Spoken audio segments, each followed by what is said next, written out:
Okay, guys, this is take 2. Kanina sobrang dami ko nang sinabi na greetings, pero na-delete ni JP. Ayaw yata niya makita yung lahat eh. Pero, joke. Ulitin ko yung sinabi ko, super init ngayon. Kasama ko ngayon si Ate Jo and si...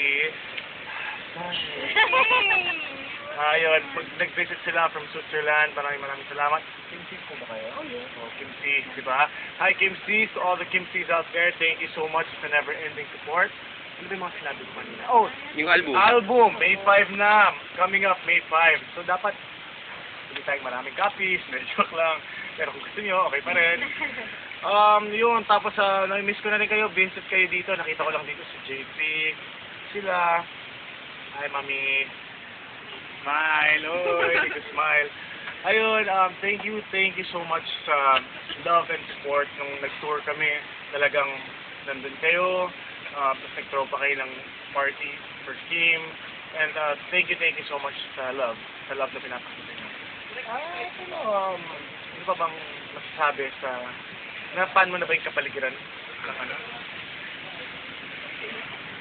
Si Ate Remy. Bagong gupit si Ate Remy! Hit nga ng buko. Ayun guys. Hope to see you guys soon. Sana mag-start na yung movie namin para makita ko na rin ulit kayong lahat. And yung soap, sana mag-start na rin. Diba? Exciting. Maraming exciting things na mangyayari. Alright guys, thank you for the love and support. Bye-bye!